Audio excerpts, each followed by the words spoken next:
Olá, você que nos acompanha aí por todo este Brasil. Vamos aí de direito previdenciário, vamos trabalhar a matéria-chave no concurso aí do INSS. Então nós vamos trabalhar com foco no último concurso, no último edital, com a última banca.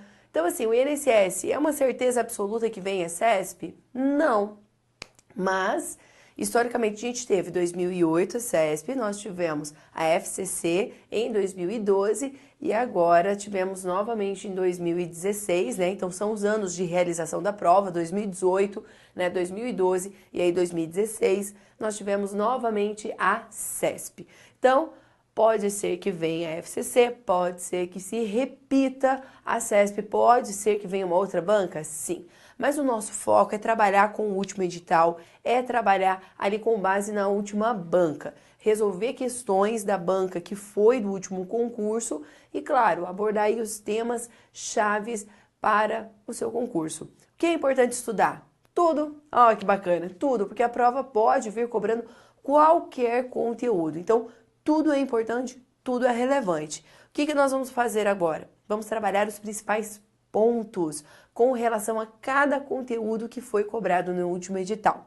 Então, tudo começa dentro da questão da evolução histórica. Então, a gente começa a estudar o direito previdenciário entendendo um pouco da evolução histórica da chamada Seguridade Social. O que é Seguridade Social? É só Previdência? Não, toma cuidado que isso é uma pegadinha também em prova. Então, Seguridade é diferente de Previdência. A Seguridade, ela engloba a Previdência, a Assistência Social e a Saúde, enquanto que Previdência é a Previdência, né? Então, cuidado aí com esse sinônimo. Então, a gente tem a Seguridade Social sendo um conjunto aí das ações na área de assistência, previdência e saúde. E a gente teve uma evolução histórica até a gente chegar neste contexto hoje. Por que hoje, então, falar de seguridade, englobar essas três ações, essas três políticas? A ideia é garantir uma maior proteção, porque a gente tem aí uma gama de direitos dentro da área de assistência, previdência e saúde, tá? Então isso é garantia num bem-estar social, de uma sociedade melhor, não é verdade? Sim. Então a previdência, ela vai garantir para você ali benefícios para quem é trabalhador, para os dependentes desses trabalhadores, quando ocorrem alguns infortúnios, algumas situações que você não pode prever, outras até são previstas, e que tira a força de trabalho. Então, a aposentadoria, por que você vai se aposentar? Porque chega um momento na vida, a ideia da Previdência é essa, a gente tem uma ideia brasileira assim, eu quero me aposentar para curtir a vida. É, também, né? Mas a ideia principal de Previdência é, você não tem mais a força que você tinha quando jovem. Então você chega numa certa idade, você tá ali com os seus, hoje para a Previdência, né? Mais aí de 60, 65 anos, e você hoje não tem mais força laborativa do que você tinha lá com 20. Então a nossa capacidade vai diminuindo, você vai ficando mais cansado. É que nem você ir pra balada, você tem um pique quando você tem 20 anos, né? Você vai, você amanhece, você vai trabalhar feliz, forte, é ou não é? Lembra da tua época de faculdade? Muitas vezes você tinha que trabalhar o dia inteiro, você ia pra gandaia na noite, levantava cedo, ia pra festa. Quando você chega nos 30, nos 40, já não rola mais não, já não aguenta mais tanto assim não. Aí você vai uma vez, um final de semana assim, nossa, você saiu sábado, domingo, você já tem que ficar o dia inteiro descansando porque você não aguenta mais. Então, é a mesma coisa com relação ao trabalho, chega um tempo que a pessoa já começa a ficar muito mais cansada, é mais cansativo. Então, chega o momento da aposentadoria. Mas pode acontecer também um acidente, uma tragédia aí no meio do caminho, e você também não conseguir mais trabalhar. Deus o livre, mas pode acontecer, então vem dar essa proteção. Saúde, nem se fale como é importante, né? Então, hoje eu estou com uma bela voz graças à saúde, né? Então a gente tem problemas de saúde, né? Corriqueiros, mais tranquilinhos, outras vezes já não é tão tranquilinho. Então o Estado ele tem que garantir a qualidade de vida, a saúde e até mesmo a prevenção de doenças, ok? Então, E assistência, né? Falando rapidamente também da assistência social, claro, a assistência social, ela vai garantir aí a questão dos necessitados, né? Então a gente vai acolher as pessoas que estão em estado de miserabilidade, que precisam deste amparo do Estado. Então, para entender aonde surge, vem todo esse contexto de previdência, assistência e saúde. Vamos às épocas mais remotas aí do mundo, voltando às aulas de história. Então vamos primeiro num contexto mundial para a gente trazer aqui para o Brasil. No mundo, o que acontece? O Brasil, ele é novinho, né? Perto da Europa, nós somos criança, somos novinhos, né? Estamos aí nos 500 anos, enquanto a Europa já tem muito mais tempo do que nós. Então, nós somos novinhos, nós estamos caminhando ainda muito. Na Europa é que vieram muitas revoluções que trouxeram reflexos aqui para o Brasil, tá? Então, o que a gente tem na Europa? A gente tem, primeiramente, olhando lá, vamos lembrar nas épocas lá, 1200 e pouco, né? Épocas bem remotas, aonde a gente tinha reis reinando de forma absoluta. Hoje nós temos ainda no mundo a monarquia? Sim, mas é um pouquinho diferente do que era, né? Então antes o rei, ele mandava de forma absoluta. Então eu era rei. Se eu não gostasse de alguém, manda matar. Por que você está mandando matar? Porque eu não gostei. Acabou. Olha, gostei daquela terra lá, daquele cantinho. Vou pegar aquela terra lá e vou dar de presente para um chegadinho meu. Não tem problema. Eu sou rei, eu mando, eu faço. E as pessoas começaram assim, pera lá. Ele pode tudo, faz tudo. E aí começou a surgir um pouco de freio. Então, as pessoas começam a impor sua vontade, começam a se unir. O povo começa a se unir e vê que eles unidos têm muito mais poder que um só. E aí começam diversas lutas para a garantia de direitos fundamentais, que a gente conhece por direitos fundamentais aí dentro da nossa Constituição. Então, vem também de lutas aí dos direitos humanos. Então, a gente vem trazendo toda uma luta aí da população para garantia de direitos civis, políticos, direitos sociais. Aqui a gente engloba a questão previdenciária, de assistência, a questão de saúde. Então, a gente vem aí numa luta, né, para garantir esses direitos que a gente tem hoje. A gente ainda tem muito para melhorar, muito para evoluir, tá? Então, o Brasil, o que acontece no Brasil? O Brasil é descoberto, né, lá nos seus 1500.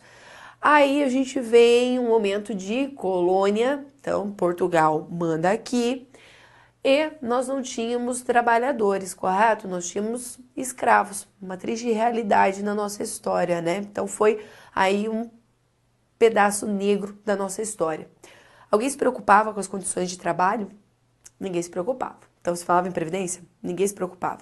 Por isso falar em previdência é algo tão recente, porque o Brasil, infelizmente, por muito tempo se utilizou de mão de obra escrava e não assalariada. Somente a partir do momento que o mundo começa a ter uma mão de obra assalariada, a gente começa a pensar em direitos trabalhistas, a gente começa, na sequência dos direitos trabalhistas, pensar na questão de proteção previdenciária. A proteção aos necessitados, ela vem um pouco anterior, tá? Então aí na história do Brasil, a gente tem, por exemplo, as Santas Casas de Misericórdias, lá ali, né, nos meados ali do descobrimento, né? Ali nós temos as Santas Casas. A primeira Santa Casa foi a Santa Casa de Misericórdia de Santos. Então a gente tem as Santas Casas acolhendo aqueles que não tinham como pagar por um médico, por pagar um tratamento. Então nós tínhamos essa acolhida aos necessitados, esse auxílio, tá? Mas começa a se efetivar realmente no Brasil uma coisa muito mais concreta. Então a gente tem vários eventos históricos aqui. A gente vai trabalhar os principais, ok? Nós temos lá em 1824 uma nova Constituição. O que estava acontecendo no Brasil nessa época? 1822, declarada a independência. Então nós somos agora independentes de Portugal. Agora nós temos uma nova Constituição. E essa Constituição, ela prevê os chamados socorros públicos. Só assim. Fala, ó, o Estado vai garantir socorros públicos.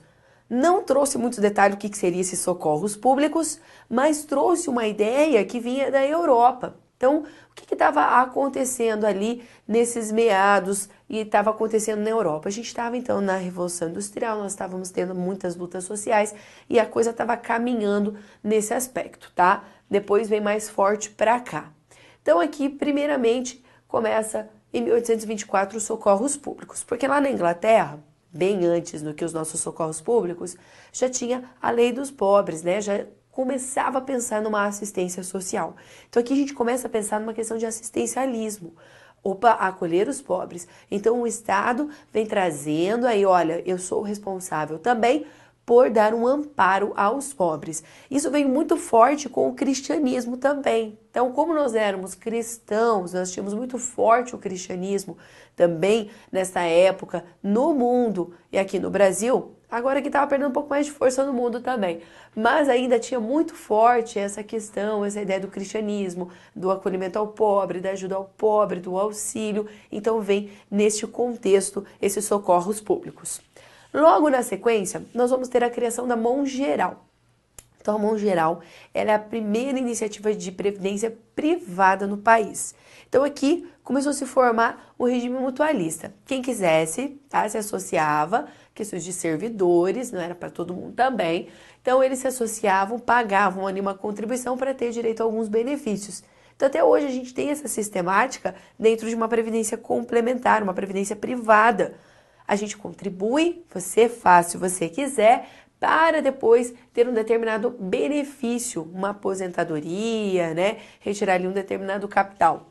Aí vem em 1891 uma nova Constituição. O que acontece nesse momento no Brasil? República. Então agora nós estamos iniciando a nossa República. Saímos do Império, entramos na República, vem uma nova Constituição. Pela primeira vez, uma Constituição vai tratar de aposentadoria. Pois é. Mas não era uma aposentadoria para todo mundo, não. Aqui, a aposentadoria ela era garantida para quem se aposentasse por invalidez a serviço da nação. Ponto. Mas já é falando um pouco sobre a aposentadoria. Já começamos, mas limitadíssima. Já estava prevendo aqui nessa Constituição. Em 1919, nós temos pela primeira vez a disciplina do acidente de trabalho. Mais uma vez, né, chegando o que estava acontecendo no mundo.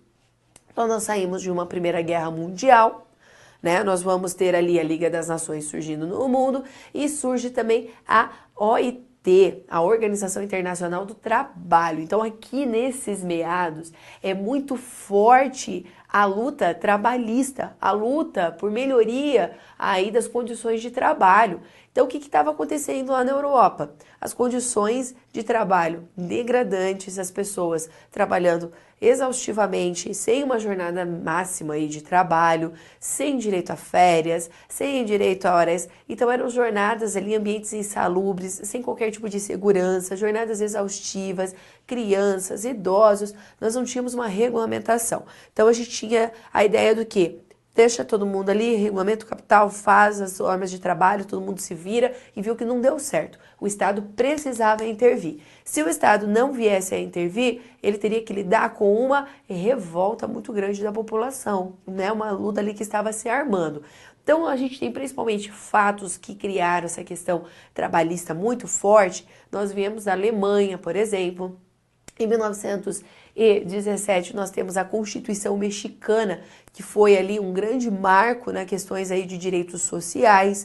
Depois, em 1919, também tem a Constituição Alemã, a Constituição de Weimar, que vem e traz isso. Antes dessa Constituição, Otto von Bismarck trouxe ali a questão de auxílio doença, trouxe alguns seguros, então começa a trazer essa proteção para o trabalhador, essa proteção social, porque se não só trouxesse, além dessa questão trabalhista, não trouxesse também essa proteção em questões de invalidez, doença, teriam que lidar aí com uma revolta deste povo, movimentos que estavam se organizando. Então o governo não queria isso também. O que acontece? Começam a se regulamentar, disciplinar a lei trabalhista, começam a se falar então das questões previdenciárias e, pela primeira vez no Brasil, disciplinamos o que é acidente de trabalho. O que acontece no Brasil neste contexto?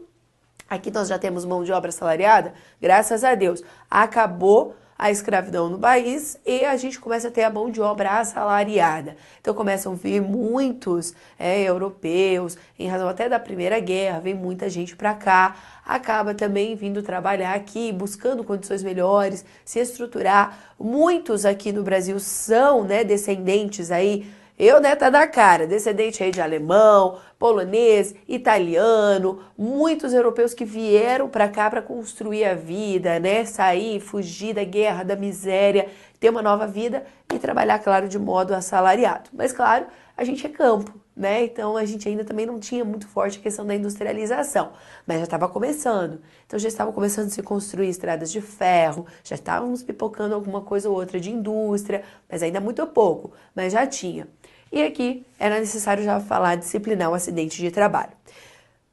Meus queridos, imagine só se hoje a gente já vê tanto problema de trabalho, tantas, né, aí situações insalubres que as pessoas trabalham, a gente visualiza diversos acidentes por negligência, né? Porque acidente que acontece, mesmo você protegendo, pode acontecer, mas a gente vê diariamente acidentes acontecerem por negligência das empresas, por não fornecerem aí equipamentos de segurança, não dar o treinamento adequado. Você já imaginou o que acontecia nessa época? Isso que hoje a gente tem órgãos aí fiscalizadores. Claro que a gente tem bastante para evoluir ainda, né, gente? Mas imagina nessa época como é que era. E daí o que acontecia com a pessoa que sofria um acidente? Perde o emprego, fica sem sustento. E quem sustenta? A família que se vire, né? Então, começa a surgir também aqui no Brasil, pera lá, a gente precisa se preocupar um pouquinho mais com a questão previdenciária, situações de acidente de trabalho, o que acontece? Então, aqui se previa uma indenização para quem sofresse um acidente de trabalho, ok? E daí, logo na sequência, a gente vem com a Lei Eloy Chaves.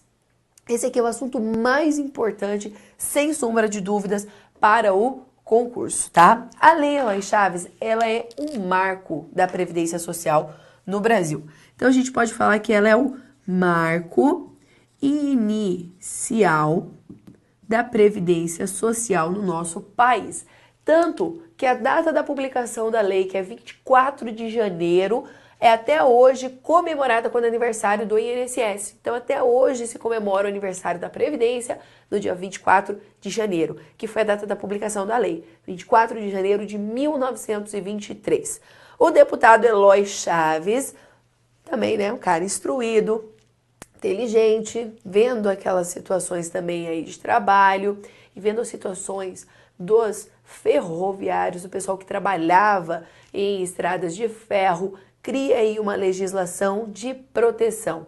E por que é o marco? Porque disso aqui a gente vai logo na sequência, por exemplo, para os IAPs, que são os Institutos de Aposentadorias e Pensões, e começam a se estabelecer aí de forma ampla para categorias profissionais. Então surge primeiro para aqueles trabalhadores em estradas de ferro. Como que era trabalhar numa estrada de ferro? Acidentes, inúmeros acidentes, mortes. Então é um trabalho pesado, penoso, muito penoso, né? Então é ali, né, desgastante, ocorriam muitos acidentes. Imagina para movimentar um trem, quem ficava lá na frente de uma fornalha, tudo carvão, jogando aquele carvão com aquele fogo, aquele calor, aquela labareda, né? O pessoal ali construindo. Então, assim, era um trabalho que tinha muitos acidentes, muitos problemas, muitas invalidez, né? Então, não só a morte, mas como gerava a invalidez. Então, a gente surge em uma proteção. Como que era essa proteção? A proteção era mutualista. Por que mutualista? É só a empresa e empregados, só. A gente não envolvia o Estado ainda na contribuição. O Estado veio depois, tá? Então, como é que funcionava? Aqui surgiu as chamadas CAPs. O que são essas CAPs? São caixas de aposentadorias e pensões. Como que funcionavam essas caixas de aposentadorias e pensões? Aqui eu tenho a empresa, tá? A empresa era quem administrava essa caixa de aposentadorias e pensões. Então, aqui nós vamos ter vários empregados. Esses empregados estavam ligados a essa caixa na empresa, tinha contribuição, a empresa também fazia contribuição, fazia administração. Se esse aqui viesse a falecer, por exemplo, era pago uma indenização para a viúva ali, né, seus dependentes, pagava-se uma indenização em razão do seu falecimento. Então, dava um amparo para a família. E também cobria casos de invalidez, tá? Então, se criou benefícios, colocou as regras e deixou a cargo das empresas, ó. Então, cada empresa vai ter que estabelecer a sua caixa de aposentadorias e pensões e pagar uma indenização aos seus empregados. Quem contribui para isso funcionar? Os seus empregados e, claro, a empresa. O Estado não contribuía. O Estado colocou as regras, fiscalizava, acabou. E aí ficava a administração a cargo da empresa. Surgindo as CAPs, então isso aqui não tinha ainda gerência pública. Toma cuidado, tá? Isso já foi questão, não tinha. Então as CAPs elas eram organizadas aí de forma mútua dentro aí das empresas. Quando surgem os institutos de aposentadorias e pensões? A partir da década de 30, sendo o primeiro em 1933, que foi o Instituto de Aposentadorias e Pensões dos Marítimos, isso começa a ganhar uma escala maior. E agora a gente começa a organizar por categorias profissionais. Então, primeiro a gente pensou nos ferroviários.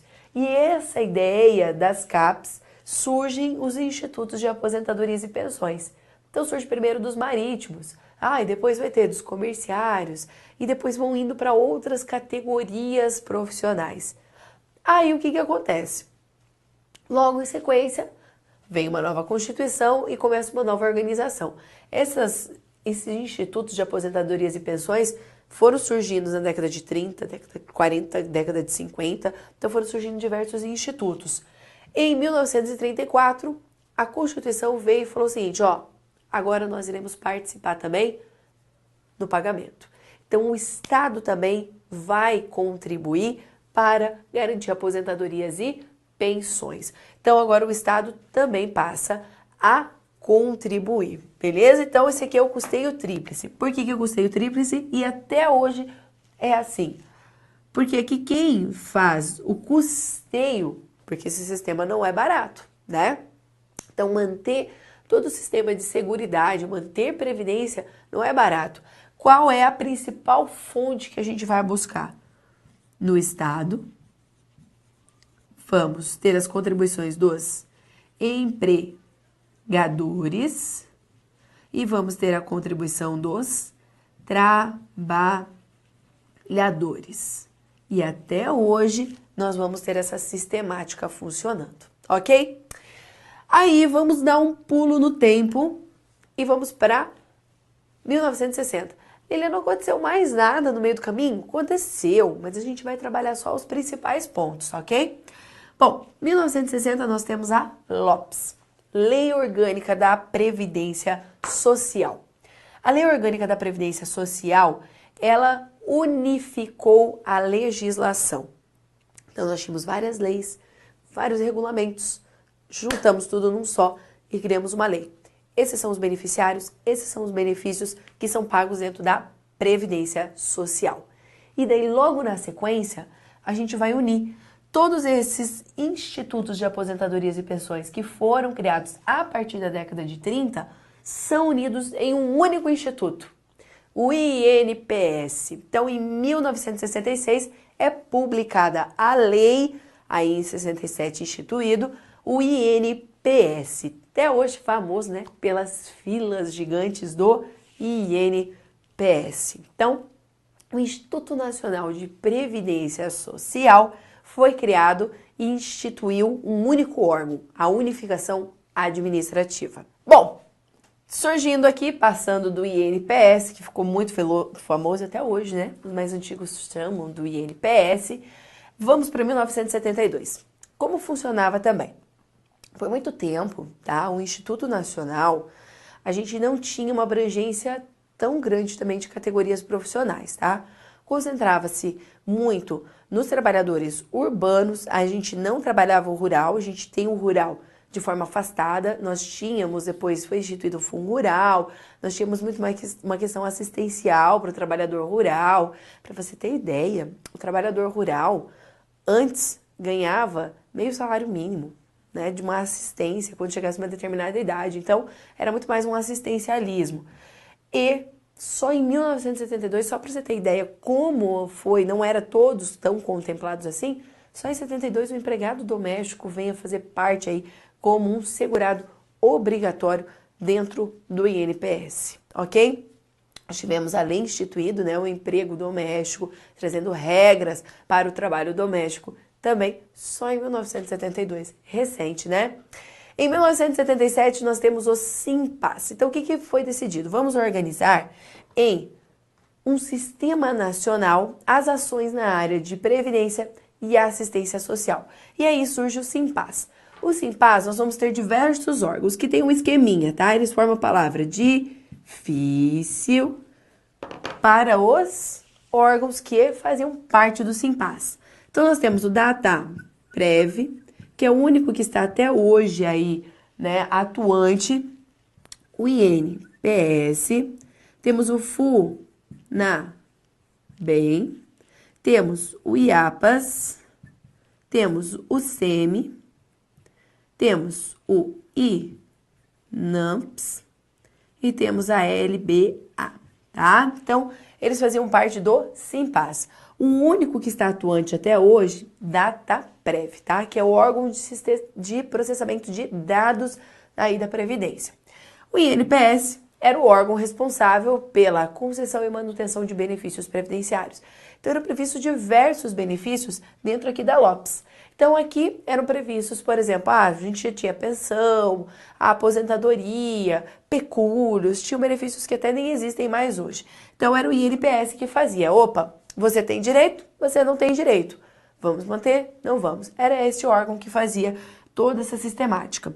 O FUNABEM era a Fundação Nacional de Bem-Estar do Menor. Então, aqui a gente não tinha o ECA ainda. Nós tínhamos ainda aqui chamado Código de Menores, né? Então, para dar toda a atenção também ao bem-estar, né, das crianças, dos menores, nós tínhamos o FUNABEM. O IAPAS era o órgão arrecadador. Então, aqui era onde se fazia a arrecadação de contribuições que eram devidos aí para o sistema, tá? Então, órgão de administração aí com relação a custeio, fiscalização. Tínhamos o SEMI, que era a Central de Medicamentos, tínhamos o INAMPS, que era de saúde, até mesmo hoje os mais antigos, né? A pessoa andava com aquela carteirinha no bolso, surrada, porque se você fosse trabalhador, precisasse de atendimento médico, não tinha o SUS ainda aqui, nós tínhamos o INAMPS e tínhamos a Legião Brasileira de Assistência. Então você vê só, aqui no Simpaz a gente já tinha ações envolvendo previdência, assistência, saúde, então a gente já tinha essa preocupação aqui em 1977. Aí damos um pulo no tempo, a principal também, nossa Constituição atual. Em 1988, promulgada a nossa atual Constituição. Uma Constituição social, uma Constituição preocupada com esse bem-estar social. Então, em 1988, surge finalmente a nossa Seguridade Social. É aqui que vai surgir o SUS, Sistema Único de Saúde. Aqui a gente vai unificar também as ações na área de assistência.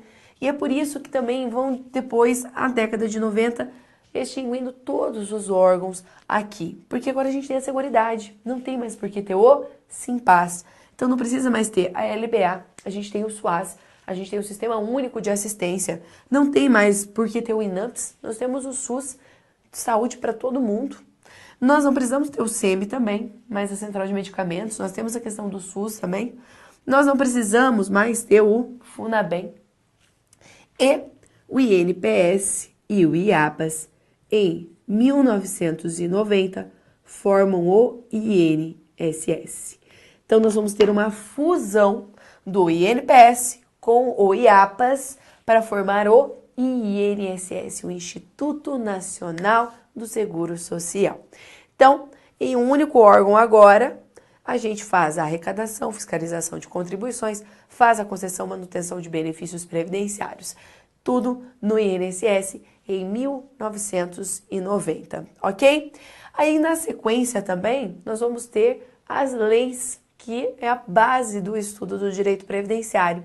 A Lei 8.212, que é o plano de custeio, e a Lei 8.213, que é o plano de benefícios. Foram publicadas em 1991. Estão aí vigentes até hoje e é objeto do nosso estudo do direito previdenciário, quando a gente fala de regime geral, ok? Aí, na sequência, nós vamos, 10 anos depois, temos uma reforma. Então, emenda constitucional, nós tivemos várias reformas previdenciárias. Então, se fala muito hoje em questões de reforma previdenciária, mas a gente já tem a reforma previdenciária antes. Então, a previdência, ela muda constantemente. Então, estudar direito previdenciário é estar constantemente atento, porque hoje você estudou uma coisa, amanhã já pode mudar. É uma alegria. Por quê? Tem que estar realmente nessa mudança. A gente vai mudando, a sociedade vai mudando as relações de trabalho e ela vai se adequando e ela vai melhorando, inclusive para poder manter o sistema, para poder pagar benefícios, para poder manter ao longo do tempo essa previdência forte e garantindo aí os mínimos necessários. Então a gente tem a reforma aqui com a emenda constitucional 20, ela trouxe diversas alterações na legislação previdenciária. Por exemplo, quando você pega a lei 8.213, você vai ler lá a aposentadoria por tempo de serviço. Ela não existe mais. A aposentadoria por tempo de serviço, ela foi extinta através dessa reforma. Hoje nós temos a aposentadoria por tempo de contribuição. Aqui também mudou a questão de idade de trabalho e isso trouxe consequências para a filiação dentro da Previdência. Então hoje eu posso me inscrever, fazer parte da Previdência em regra a partir somente dos 16 anos de idade, salvo na condição de aprendiz, que a gente vai ter uma exceção. Então a gente tem também aqui já uma reforma aqui em 1998 e aí vem uma sequência de reformas. Então logo depois a gente vê o surgimento, nós vamos ter depois, na década de 90, várias reformas na Previdência para ela se manter. Nós vamos ter fator previdenciário no tempo de contribuição, surge a aposentadoria por tempo de contribuição. Para evitar que as pessoas se aposentem muito cedo, surge o chamado fator previdenciário, que é aí uma fórmula aplicada nesta aposentadoria para que aquele que vai se aposentar muito cedo vai ter uma perda de valor. Então, quer se aposentar cedo? Você sabe que você vai perder um pouco o valor. Se você esperar um pouquinho mais, contribuir um pouquinho mais, você vai ter aí um benefício um pouquinho melhor. Então, veio essa reforma na sequência, tá? Então, a gente teve muitas mudanças. Nós temos hoje também uma imposição, por exemplo, de um equilíbrio financeiro e atuarial. É um princípio até mesmo considerado de tamanha sua importância. Então, todas as ações têm que visar o equilíbrio financeiro e atuarial ao longo do tempo. Nós temos uma realidade no nosso país diferente de 30, 40 anos atrás. 30, 40 anos atrás, a expectativa de vida era totalmente diferente do que é hoje. Então, hoje a expectativa do brasileiro está barrando os 80 anos. Então, a gente já passou aí dos 70 anos a expectativa de vida, coisa que nós não tínhamos há 40, 50 anos atrás. A expectativa de vida não era tão alta assim. Então, a gente vai tendo aí uma mudança também social. Pensa também na questão da população. Imagine nós, daqui uns anos, pense você, quantos filhos você quer ter? A maioria fala assim, quando a pessoa fala 3, todo mundo já fala, nossa, você vai ter 3? Sério? E antigamente, há 30, 40 anos atrás? Mas era muito comum as pessoas terem 3 filhos, né? 4 filhos, 5 filhos, né? Hoje não. Hoje as pessoas têm 2, têm 1, nenhum. Então a gente caminha também para uma sociedade mais velha. Então por isso que as reformas vão acontecendo. A gente gostando ou não, a gente querendo ou não, sendo justo ou não. Então a gente tem que pensar no geralzão, ok? Bom, em 99, temos o Regulamento da Previdência Social. O que é o Regulamento da Previdência Social? É o Decreto 3.048. O Decreto 3.048, ele traz o regulamento, ele regulamenta o que estão nas leis. Também é objeto importante do nosso estudo. E dando mais um salto, nós temos a criação da Super Receita. Então, lembra que aqui em 1990 a gente criou o INSS, que tinha por função arrecadar, fiscalizar contribuições e também a manutenção e concessão de benefícios.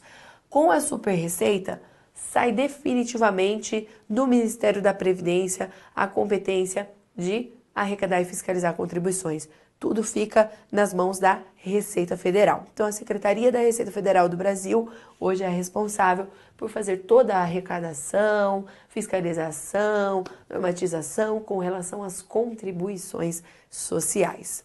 Ok? Então, isso aqui é um breve histórico, é um geralzão do histórico. Tem muita coisa que aconteceu no meio do caminho aqui? Sim, Mas esses são os fatos que são mais cobrados nas provas, que mais aparecem, as datas que mais aparecem, ok? Então, assim, sempre aparece alguma coisinha ou outra, nem sempre vem muitas questões, tá? Mas aparece? Aparece. É importante conhecer? Com certeza, tá? E a banca sempre pode nos surpreender, né? Trazer aí muitas questões com relação a esses eventos históricos. Mas o que você precisa saber e que faz também todo sentido, todo o conteúdo, é o que é Seguridade Social, o que são esses princípios, é assunto importantíssimo, tá ok? Então a Seguridade Social, como a gente já tinha falado, a Seguridade são ações voltadas na área de saúde, de assistência social e previdência social. Ela é prevista lá no artigo 194. Antes da gente ler o artigo 194, que é esse conjunto então de ações, cabe ressaltar que a saúde, ela é um direito previsto na Constituição para todos.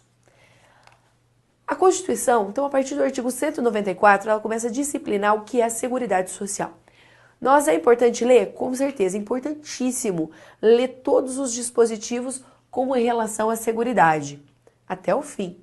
Todas as disposições de saúde, assistência e previdência são importantes. A saúde, ela é um dever do Estado e uma garantia universal para todos. Então, todos nós temos direito às ações na área de saúde e de forma gratuita. Quando eu falo de forma gratuita, eu estou falando que independe de contribuição prévia. Então, não importa quem você é, não importa a sua condição social, não importa nada. Se eu passar mal agora, tiver um piripaque aqui, vou chegar no hospital público e vou ser atendida? Sim. Pode demorar, pode ser enrolado, mas eu vou ser atendida no hospital público. Não vai ser exigido contribuição prévia, ok? Agora, no particular, aí já não tem jeito, né? Aí eu já vou ter que pagar. Posso ter um plano de saúde, sem problema nenhum, mas eu não sou obrigada a fazer plano de saúde, eu não sou obrigada a nada. Eu tenho direito à saúde. Todos nós. A assistência. Assistência, ela também é gratuita. Eu não preciso contribuir previamente. Agora, ela não é devida para todos. Ela já vem ser limitada. Então, a saúde é para todo mundo. A assistência e a previdência a gente vai limitando. A assistência, ela é só para os necessitados. É quem dela necessitar. Então, quem vai precisar da assistência? Quem está num estado de miserabilidade, um estado de necessidade e uma situação que precisa.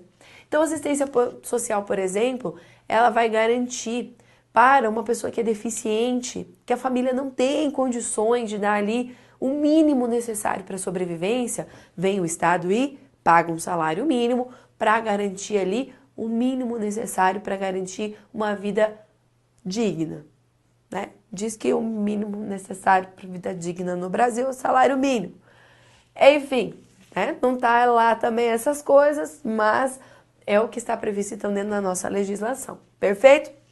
Então, assistência social para os necessitados. E a Previdência? A Previdência, ela limita mais ainda.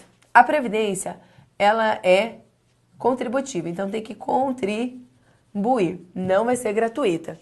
E nós vamos ter os chamados beneficiários. Então, nós teremos os segurados, dependentes, que terão direito aos benefícios previdenciários desde que haja contribuição. Ah, Lilian, você está mentindo para mim. Porque tem o vizinho do meu vizinho que eu sei que ele se aposentou e ele falou que ele nunca contribuiu na vida. E ele ganha um salário mínimo. Ele deve ganhar o LOAS, o BPC LOAS que a gente chama. Porque o BPC LOAS, hoje, ele é operacionalizado pelo INSS. Então a pessoa vai até o INSS para solicitar um benefício, mas é um benefício assistencial. Então o idoso acima dos 65 anos, que também não tem a mínima condição de se manter sozinho, não tem outra fonte de renda, não tem nada, ele garante um salário mínimo. Mas isso é assistência social, isso não é previdência. Então não existe aposentadoria sem contribuir. Ah, mas eu conheço também o filho da vizinha, é deficiente, ele se aposentou porque ele nasceu deficiente. Não existe. Tem que ter contribuição prévia, ok? Então, se ele ganha alguma coisa, ele ganha da assistência, não da previdência. A previdência eu tenho que contribuir, eu tenho que ter outros requisitos, ok? E, claro, nós vamos trabalhar os princípios. Mas antes da gente trabalhar os princípios, bora ali na tela e vamos dar uma lida no artigo 194, que cai muito o conceito do artigo 194. Vamos lá para a tela. Olha lá o que dispõe o artigo 194 da Constituição. Fala para nós que a Seguridade Social compreende um conjunto integrado de ações de iniciativa dos poderes públicos e da sociedade destinadas a assegurar os direitos relativos à saúde, à previdência e assistência. Por mais bobo que pareça, isso aqui cai muito esse artigo 194, ok? Então, cuidado. E cuidado também, porque às vezes eles mudam a palavra seguridade por previdência, tá? Aí vem no parágrafo único e fala o seguinte, parágrafo único, compete ao poder público, nos termos da lei, organizar a Seguridade Social com base nos seguintes objetivos. Olha lá, objetivos, eles são sinônimos de princípios, ok? Então, a banca pode pedir para você objetivos ou princípios, é a mesma coisa. Aí vem e fala para nós, a universalidade da cobertura e do atendimento, a uniformidade e equivalência dos benefícios e serviços às populações urbanas e rurais, a seletividade e distributividade na prestação dos benefícios e serviços, a irredutibilidade do valor dos benefícios, a equidade na forma de participação no custeio, a diversidade da base de financiamento e o caráter democrático e descentralizado da administração, mediante a gestão quadripartite, com participação dos trabalhadores, dos empregadores, dos aposentados e do governo nos órgãos colegiados.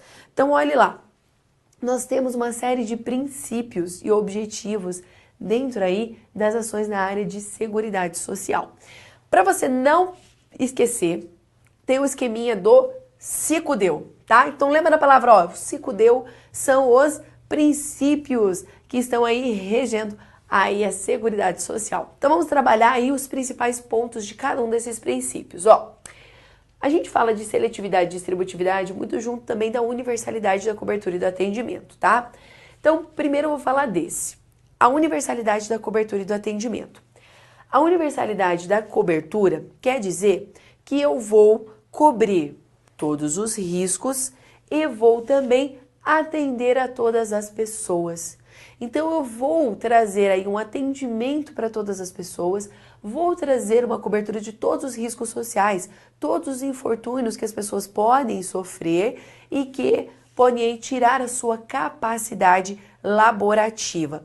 Então, todo mundo, então vamos pensar, um infortúnio, a doença tira a tua capacidade laborativa, dependendo do grau, dependendo de que doença, eu não posso trabalhar, então eu consigo atender essas pessoas dentro da saúde. Todo mundo, a saúde eu consigo realmente atender a todos. As outras eu vou trazendo as limitações que a própria Constituição, que a própria legislação vem trazendo para nós também, tá?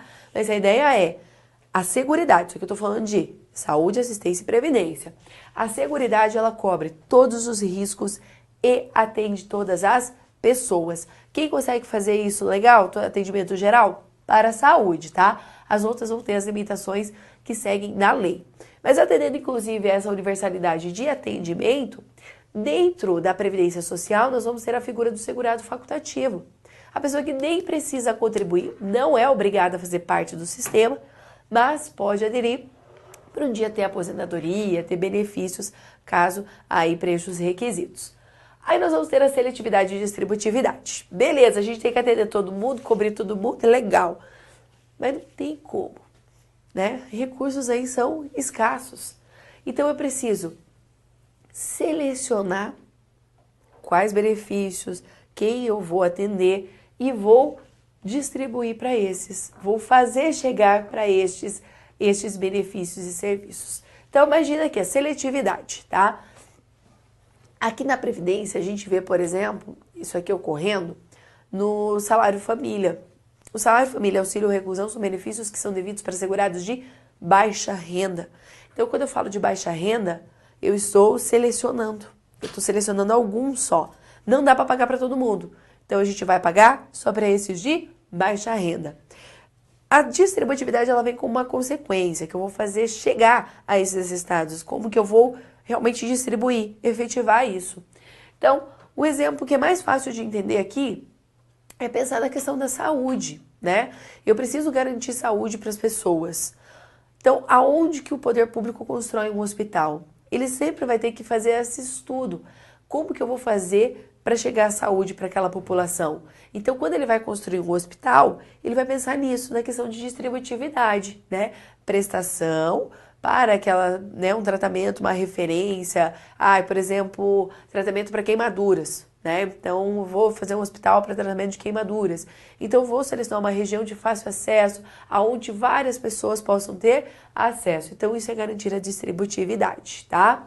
A irredutibilidade do valor dos benefícios. Cuidado, já apareceu a irredutibilidade de serviços. Aqui é só dos benefícios, é só de valor.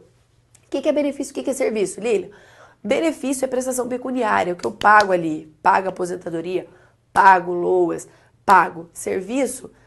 É uma prestação, é algo que você não vai receber em dinheiro. Você vai ter uma prestação de serviço. A saúde, efetivamente, ela é um serviço, né? Então, você vai lá no posto de saúde, você não vai ganhar cinquentão, né? Você vai ter um serviço, vai ter uma consulta, vai ter uma análise médica, fazer exames. Isso é serviço.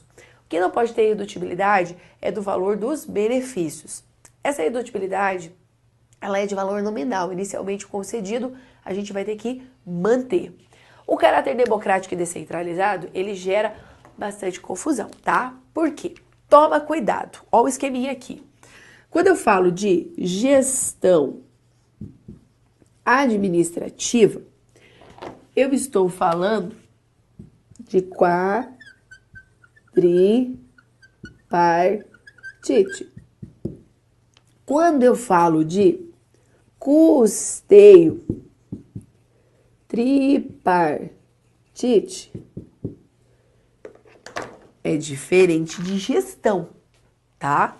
Então toma cuidado. O custeio ele é tripartite, a gestão ela é quadripartite. Por que a gestão é quadripartite? Nós temos o princípio então do caráter democrático e descentralizado da administração em órgãos colegiados com a participação de aposentados, do Estado, de trabalhadores e empregadores. Então, nós temos 4 aqui na gestão administrativa. Só que no custeio, o aposentado está fora. Então, ele é tripartite. Volta e meia, a banca faz confusão, tá? Então, falou gestão administrativa, quadripartite. Falou custeio, ele é tripartite, porque o aposentado cai fora aqui. Então, caráter democrático e descentralizado. Aí nós temos a diversidade da base de financiamento. Não podemos concentrar em um lugar só. Temos que ter uma base diversa de financiamento. Por quê? Porque nós não podemos concentrar tudo num só, pois a gente tem muitos recursos aí. A gente precisa manter o equilíbrio e é oneroso manter essa seguridade, né? Saúde, assistência e previdência não é fácil. Então, pode ser criadas novas contribuições. Temos aí uma grande extensão. Temos a equidade na forma de participação do custeio. Cada um contribui na forma que pode. Então, quem pode mais, contribui mais. Quem pode menos, contribui menos. Isso fica bem claro, por exemplo, quando a gente vê a contribuição do empregado. O empregado ele contribui numa alíquota de 8, 9 ou 11%, dependendo aí da sua remuneração, dependendo de quanto que ele ganha, dependendo do seu salário de contribuição. E daí nós temos finalmente a uniformidade e equivalência de benefícios e serviços para as populações urbanas e rurais. Porque ocorria aquilo que eu falei antes. Um trabalhador rural, ele ficava numa questão de assistencialismo. Ganhava ali menos que o salário mínimo, enquanto que o trabalhador urbano pelo menos era garantido um salário mínimo.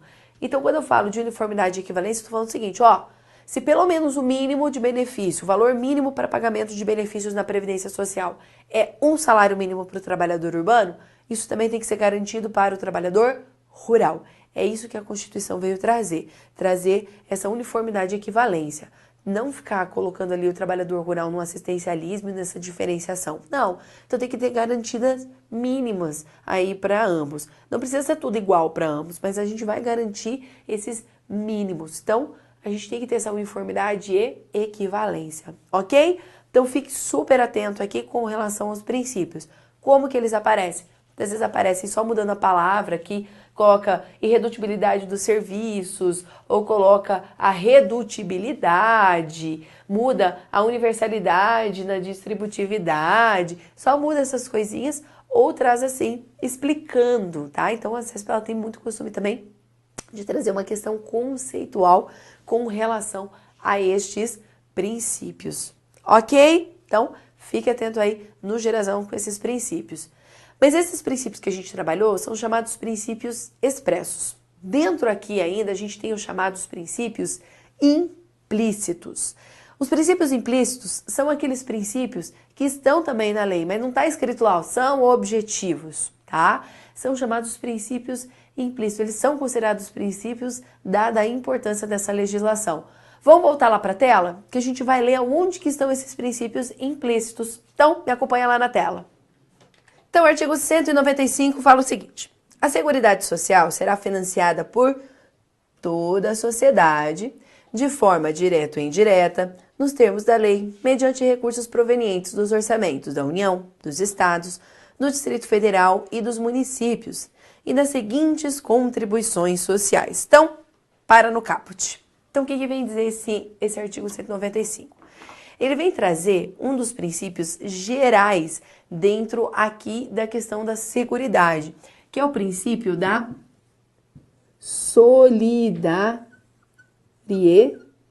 solidariedade. Este é um dos principais princípios com relação à previdência. Então, a gente vê este princípio dentro do custeio. Por exemplo, a solidariedade. Mas não só no custeio, a gente tem vários exemplos que regem a solidariedade.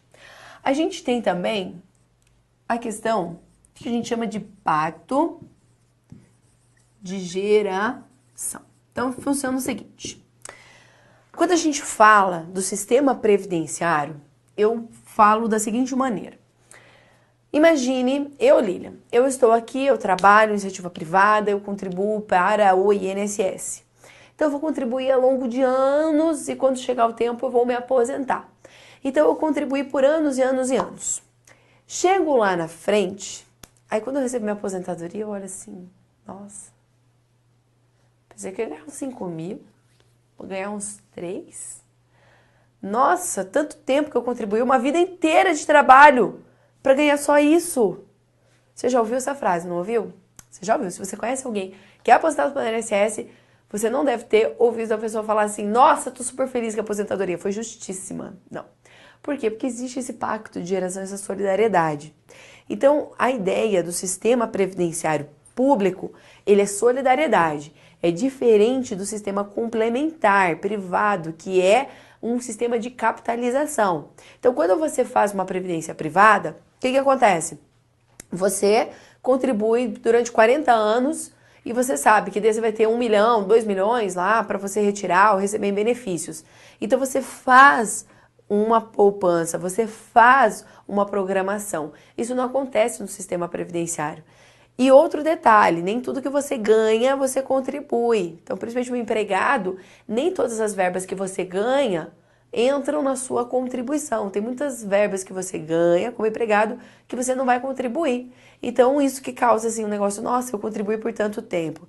Mas é que uma geração contribui para outra. A gente tem esse sistema de solidariedade. Assim como acontece também de um benefício, por exemplo, uma pessoa trabalhar 20 dias, sofrer um acidente gravíssimo, ficar completamente inválida, se aposentar. Se ela ficar recebendo durante 5, 10, 20 anos, ela vai receber a aposentadoria. Enquanto ela viver, ela vai receber a aposentadoria. Enquanto ela permanece inválida, ela recebe a aposentadoria, porque a gente tem esse sistema de solidariedade. Isso não acontece no sistema de capitalização. Então, se você contribuiu 5 anos, ficou inválido, você vai conseguir retirar ali, né, pagando taxas, administração, o que você fez, o bolinho que você fez. A Previdência, você pode muitas vezes receber um pouco menos do que você efetivamente pagou, bem como você pode receber mais do que você efetivamente pagou. Então, isso que é a solidariedade. Então, todo mundo contribui para esse sistema funcionar, mesmo que indiretamente todo mundo paga, todo mundo contribui aí com relação à Previdência Social Pública, ok? Então, é um sistema baseado na solidariedade. É em razão dessa solidariedade também que, não muito tempo, o Supremo Tribunal Federal entendeu que não é devida a chamada desaposentação. Então, desaposentação era um tema muito discutido na questão previdenciária. O que era essa desaposentação, Lilian? Me aposento por tempo de contribuição, continuo contribuindo. Trabalho mais 10 anos depois de aposentada. Aí toda a contribuição que eu fiz para a Previdência Social, eu quero agora utilizar para melhorar o valor da minha aposentadoria. Agora eu quero parar definitivamente. Então eu pedi a desaposentação, isso era só judicial que acontecia, fazia um novo cálculo e uma nova concessão do benefício. O Supremo falou que isso não tem sentido, porque nós temos um sistema de solidariedade. Ele falou, até que a lei venha a ser alterada, isso não pode ser viável, porque nós temos um sistema de solidariedade. Então, se o aposentado continua trabalhando, continua tendo um salário, continua contribuindo, não é para ele futuramente ter uma nova aposentadoria, ele contribui para o sistema. Então, não é porque só eu contribuo que eu tenho direito a benefícios.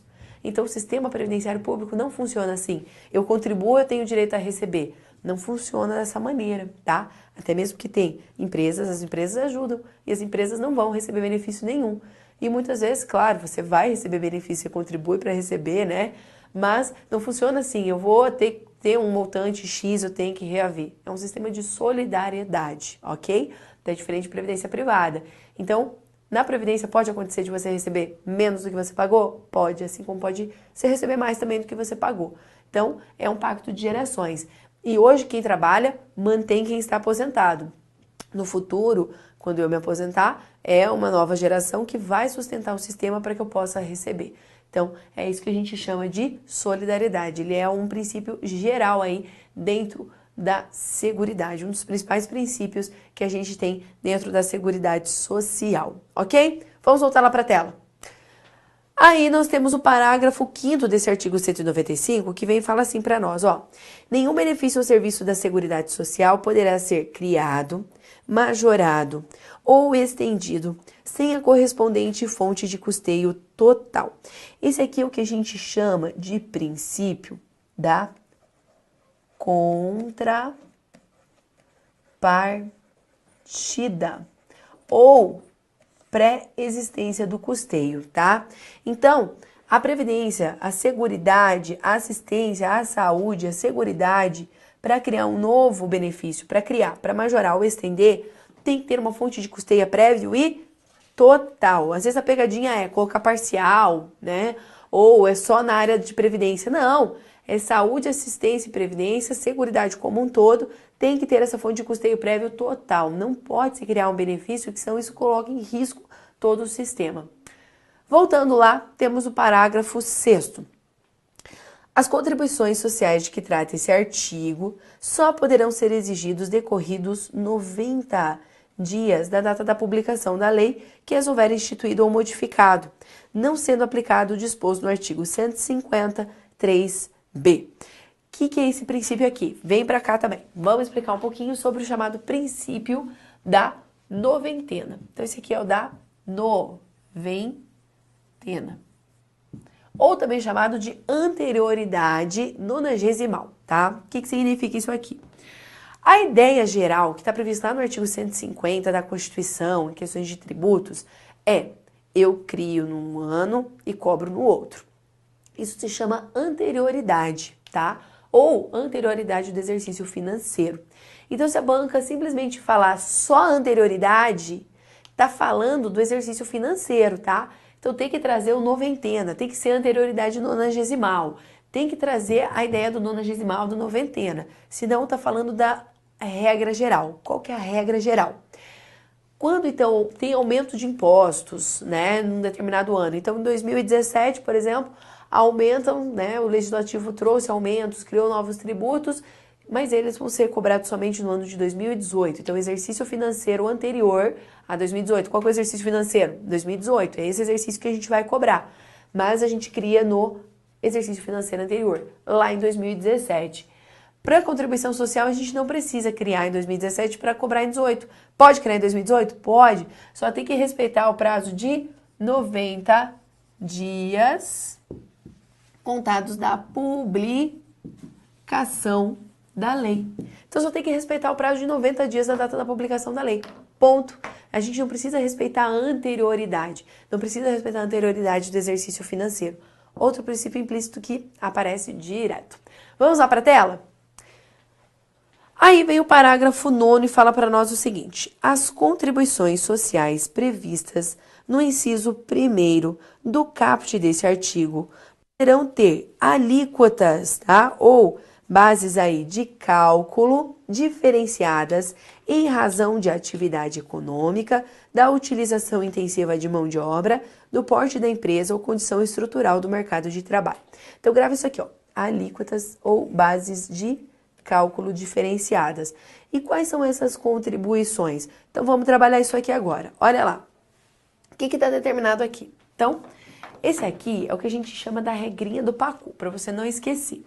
Então, quais contribuições?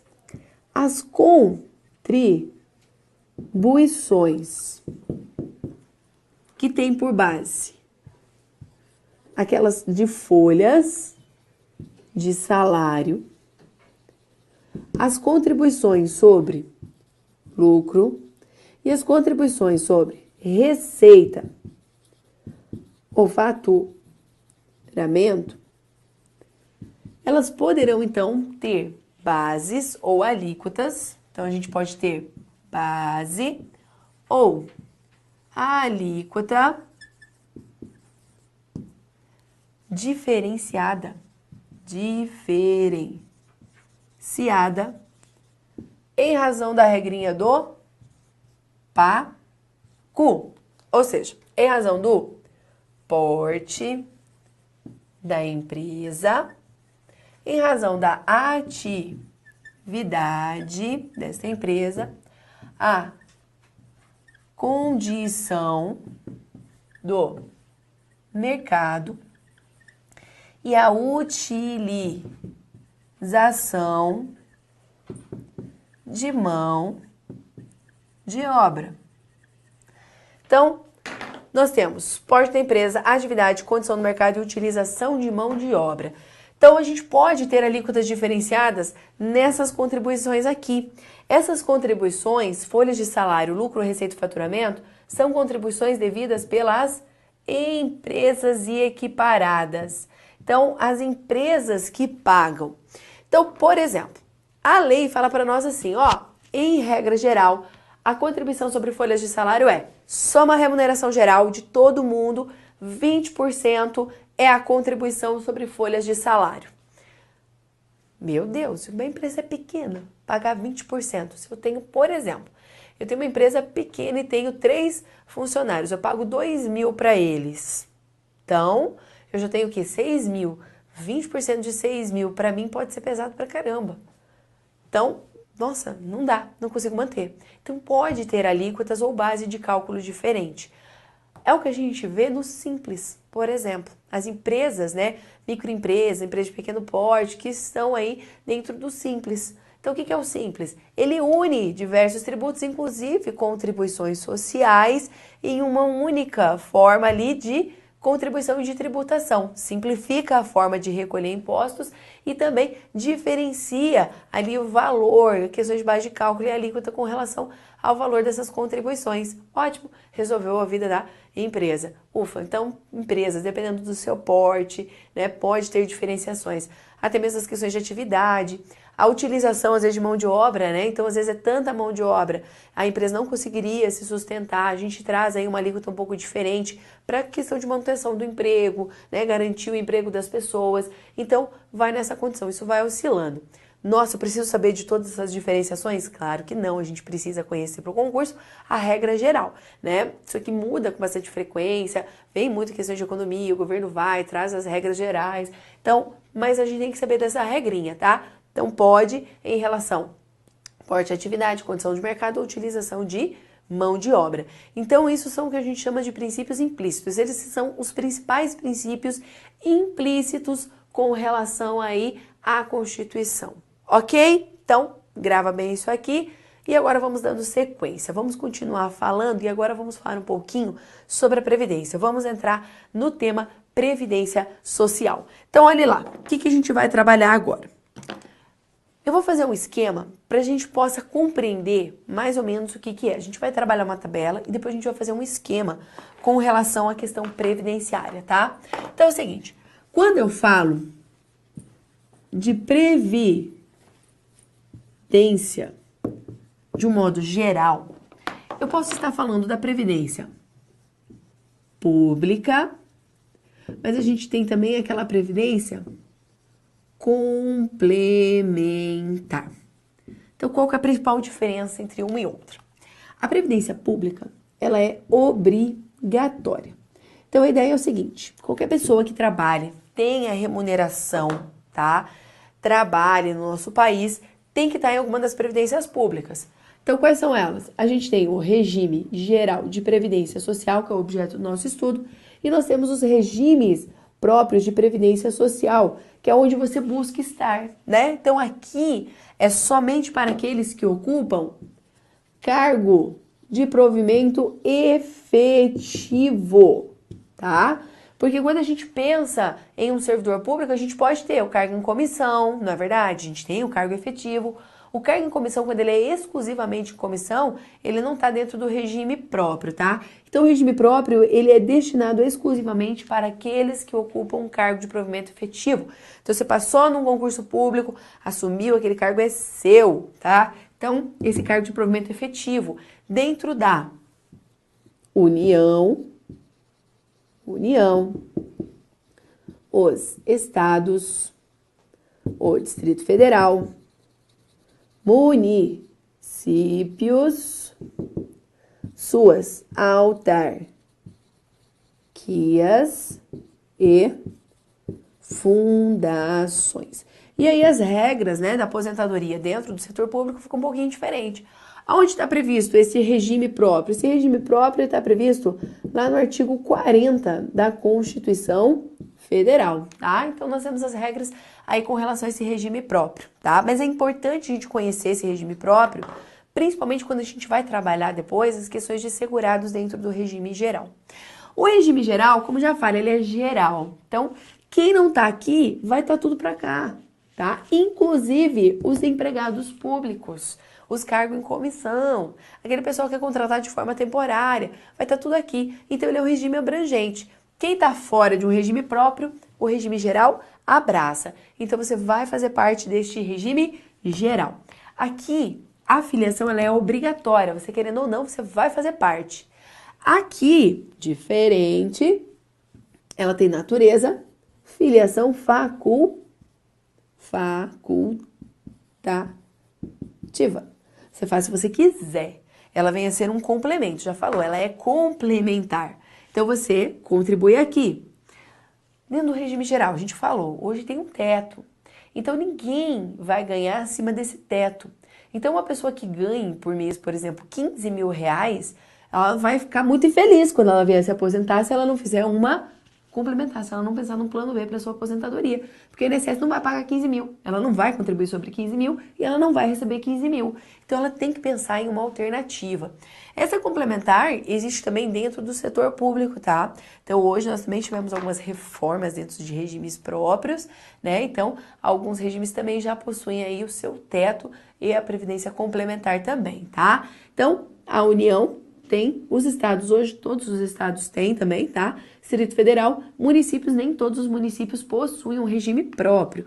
Então, quando o regime é pequeno, né, o município tem poucos servidores, acaba também não tendo um regime próprio. Mas a Constituição aí está prevendo um regime próprio, diferenciado para quem é servidor ocupante de cargo de provimento efetivo. Senão, tá todo mundo dentro do regime geral, ok? Aí eu trouxe uma tabelinha para a gente falar um pouquinho dessa organização e daí a gente começar a trabalhar o regime geral, que é o objeto do nosso estudo. Então vamos lá para a tela. Olha lá na tela a tabelinha, tá? Então só para que vocês tenham uma compreensão do que é essa questão de regimes de previdência. Então nós temos o regime geral de previdência social, cuja administração é realizada pelo INSS. Então quem entra aqui? Todos os trabalhadores de iniciativa privada, aqueles servidores comissionados de forma exclusiva, tá? Então, aqui eu faço um adendo, tem que ser exclusivo aqui. Se ele tiver vinculado ao regime próprio, ele fica fora. Também servidores temporários, empregados públicos e aqueles que não possuem um regime próprio. Então, um município que não possui regime próprio, os seus servidores estarão filiados obrigatoriamente ao INSS. Então, a ideia é, ninguém que trabalha fica fora.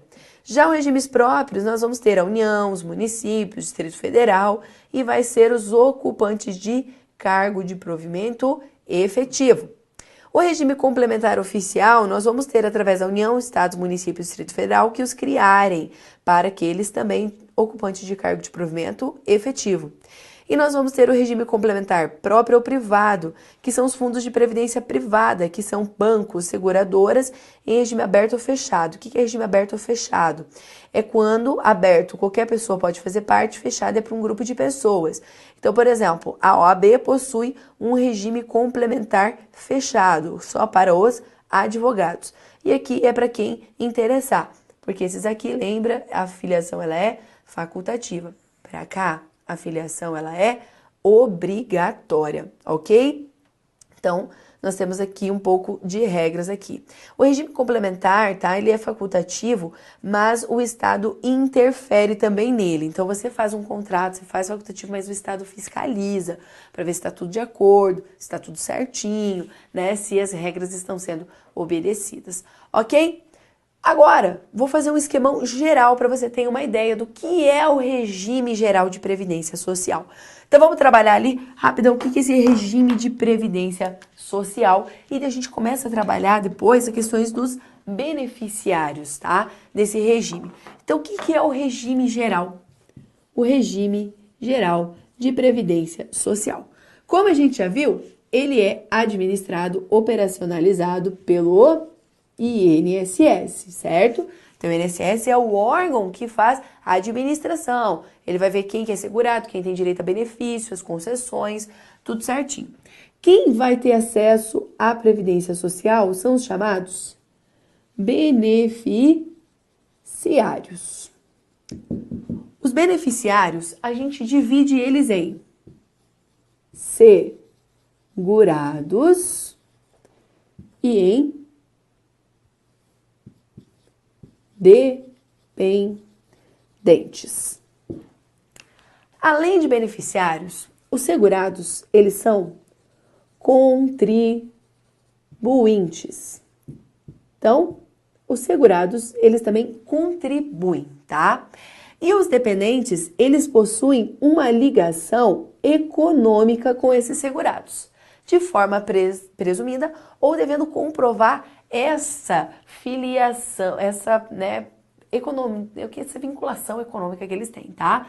Então, os dependentes, eles possuem uma vinculação econômica com os segurados. Na falta do segurado, o dependente recebe, tá? O benefício. Que benefício que ele recebe?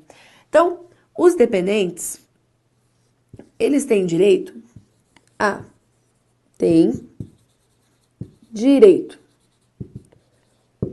pensão e o auxílio reclusão. Então, são os dois benefícios que os dependentes têm direito, tá? E os segurados? O que eles têm direito? Os segurados, aqui eu vou puxar, vamos puxando para cá. Os segurados, eles têm direito a aposentadorias, tem direito ao auxílio doença, tem direito ao auxílio acidente, tem direito aos salários, que a gente tem o salário família e o salário maternidade, tá? Então, as aposentadorias, nós temos idade, tempo de contribuição, invalidez especial, tá? Nós temos auxílio doença, temos auxílio acidente, temos o salário família, o salário maternidade, que são aí benefícios que são devidos, então, para quem é segurado. Enquanto os dependentes, eles vão ter direito à pensão, auxílio e reclusão. Por quê? Porque o segurado falta agora no sustento da família em razão de morte ou em razão de reclusão, de prisão, ok? Senão, aí vem os segurados recebendo esses benefícios.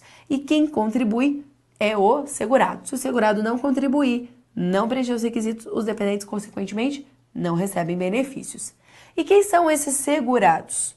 Os segurados, por sua vez, nós vamos dividi-lo em segurados obrigatórios e nós teremos os chamados segurados facultativos. Os segurados obrigatórios, a gente tem os seguintes: os empregados, os empregados domésticos, os contribuintes individuais. Teremos também o trabalhador avulso, e teremos finalmente um segurado especial, o segurado especial. E quem é o facultativo? O facultativo é aquele que não é segurado obrigatório, tanto em regime geral de previdência social, como em regime próprio de previdência social. Porque vem a Constituição e fala, ó, quem é ocupante de cargo de provimento efetivo não pode se filiar como segurado facultativo, perfeito? E quem também se enquadra como segurado obrigatório não vai se filiar como segurado facultativo, ok? Então, o regime geral, o que ele vai fazer? Nós vamos ter os beneficiários, eles têm que contribuir previamente. Quem são os beneficiários? Segurados e são os seus dependentes. Os segurados vão ter direito a estes benefícios: aposentadoria, salários, auxílio-doença, auxílio-acidente. Enquanto que os segurados obrigatórios, e os segurados facultativos, se contribuírem, têm direito. Dependente, pensão e auxílio-reclusão. Quem é segurado obrigatório? Empregado, empregado doméstico, contribuinte individual, trabalhador avulso, segurado especial. Quem é facultativo? Quem não é segurado obrigatório no regime geral e nem é segurado obrigatório dentro do regime próprio, tá? E os dependentes? Quem são os dependentes? Então, os dependentes, tá? Sem muitos detalhes, nós vamos ter eles divididos em 3 classes. Nós vamos ter a primeira classe, que vai vir o cônjuge,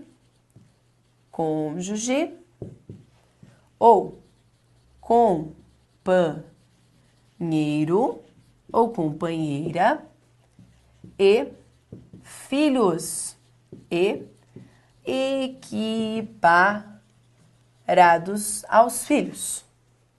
Depois, nós vamos ter uma segunda classe, que vem os pais. E nós depois temos uma terceira classe, que são os irmãos. Ok? Aí, o que diferencia? Lembra que eu falei? Eles têm uma presunção, eles têm uma dependência econômica. Esses aqui, a dependência econômica, ela é presumida. Ele não precisa comprovar que depende financeiramente do segurado. Esses aqui, eles têm que comprovar a dependência econômica com o segurado. Então, esses aqui precisam provar que dependem financeiramente do segurado para obter pensão e auxílio-reclusão. E ainda, não pode ter ninguém aqui na primeira. Uma classe exclui a outra. E a gente pode afirmar que isso aqui é um rol taxativo. São só estes e ninguém mais. Ah, então, meu cunhado não pode? A sogra não pode? Não.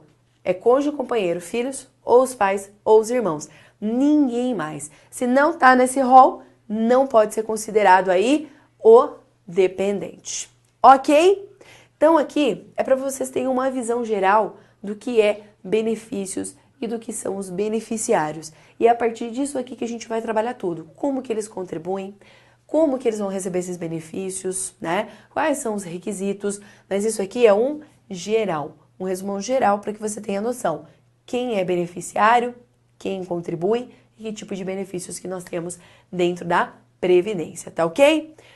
E agora, para a gente finalizar aqui o nosso encontro, vamos trabalhar alguns exercícios, até para que você tenha um pouquinho mais de contato, conhecimento aí do que a banca vem e cobra, como que é cobrado os conteúdos que a gente trabalhou. Então vamos lá para a tela? Então vamos lá para o primeiro exercício. Lá fala o seguinte: a previdência complementar privada é de caráter facultativo, possui natureza jurídica contratual sui generis e é organizada de forma autônoma relativamente ao regime geral de previdência social.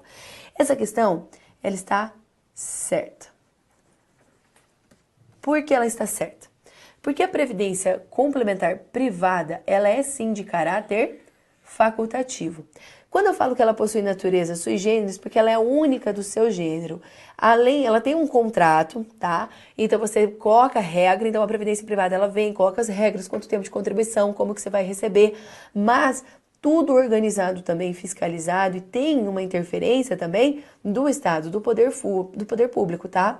E ela é organizada de forma autônoma relativamente ao regime geral de previdência social. Então, questão certíssima. Vamos para a próxima.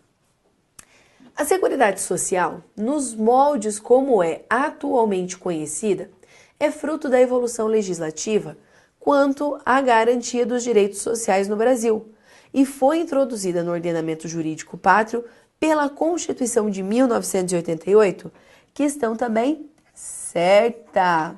Olha lá, a Seguridade Social como ela é conhecida, ou seja, saúde, assistência, previdência social, ela é fruto sim de uma evolução legislativa. A gente viu que são vários fatos, várias situações para chegar. São direitos sociais que são garantidos pela nossa Constituição. Então, previdência, assistência, está lá no rol de direitos sociais garantidos dentro da nossa Constituição. E essa formação, ela surge só em 1988 com a Constituição. Claro que a gente está evoluindo e está se transformando ainda, com certeza. Tem muito para caminhar, tem muito ainda hoje para melhorar? Tem, com certeza. Mas a gente já vê todo um processo, né, de como que iniciou e até hoje, como ela vem evoluindo e vem aí constantemente sendo trabalhada, melhorando as suas ações. Então, certíssima essa questão. Vamos aí para a próxima. Próxima questão. A Seguridade Social visa garantir direitos relativos à saúde, à previdência e à assistência social. Possui como fontes de financiamento exclusivamente as contribuições sobre folhas de pagamento e as repassadas pelo empregador, pela empresa ou entidade equiparada. Olha lá, a gente leu o artigo, então essa questão primeiro tá errada. A gente leu o artigo 195 da Constituição. O que o artigo 195 da Constituição falou? Que toda a sociedade contribui direto ou indiretamente. Então é errado colocar o exclusivamente sobre folhas de pagamento e repassadas pelo empregador e pela empresa ou entidade ela equiparada. Não, porque o financiamento, lembra que o custeio, ele é tripartite.